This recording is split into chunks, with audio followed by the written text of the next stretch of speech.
The mounting plate has 4 rubber feet on it, and the scroll saw mounts to the plate. And then the plate is held to the table with 2 star knobs, one on each side. I drilled the workbench and mounted 2 5/16 T-nuts on the other side. And a threaded stud screws down into that. Fender washer and a star knob on each side. And that holds this to the workbench and does away with most of the vibration.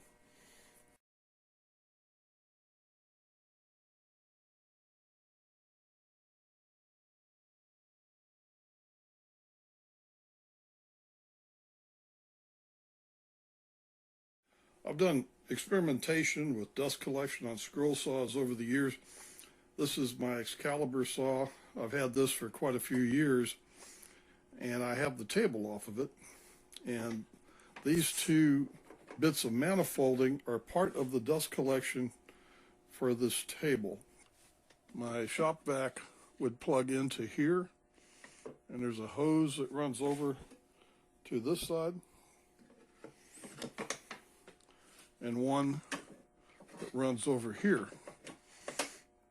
And then this hose plugged into the piece that attaches to this to collect dust immediately around the saw blade. And I don't think you're ever going to collect all the dust off of one of these saws. You can see quite a bit of this escaped the shop vac. This piece was held in place with double-sided carpet tape.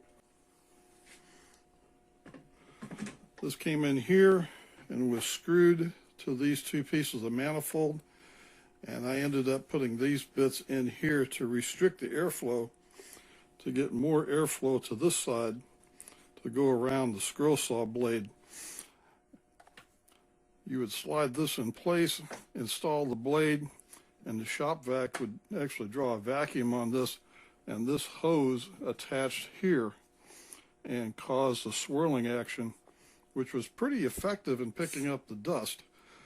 And then some of it picked up bits of material from the front edge, and this collected what was along here and some here. And occasionally you'll get a piece back here, and there's not enough air velocity back here to be effective. And then the steel table is very heavy, and it sits on here. This worked pretty well. But by virtue of the fact that there's some material laying in here, you can see that it did not catch everything. With the steel plate in place, there's just a channel all the way around here where the vacuum was collecting material that vibrated across the surface and went into here.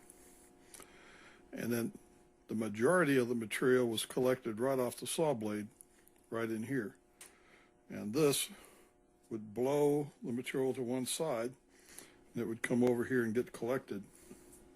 This has fallen out of favor with me, mainly because little pieces like this that came off of gear teeth and that would get down in here or get into one of these channels, and it would plug up the airflow. And I had to take this whole thing apart to clean that up. So I'm going to do away with this. I'm going to try a different way of collecting dust and debris below and above the saw blade. And also the table on the Excalibur is painted. This does not hold up, and this area that is steel here and paint here is creating drag. I'm going to sand all this off and wax it. Actually, the surface wasn't painted, it was powder coated, and it took a little while to sand that all off of there, but now this whole table can be waxed and it'll be a lot smoother. After I bought this scroll saw, Excalibur started drilling a series of holes. It's actually 2 rings of holes around here, and they've got a deal underneath that comes over to this side to pick up a lot of the dust coming off the blade. But it's very close to the underside of this table.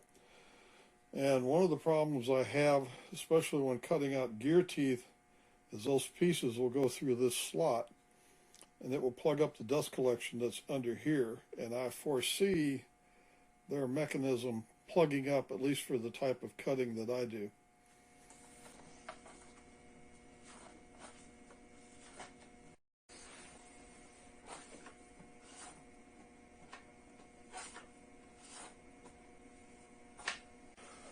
With this system, there's a slight pocket created by the thickness of this plywood. If any bits and pieces got in here and were plugging things up, you could remove the saw blade and just cycle this, it would clear those pieces.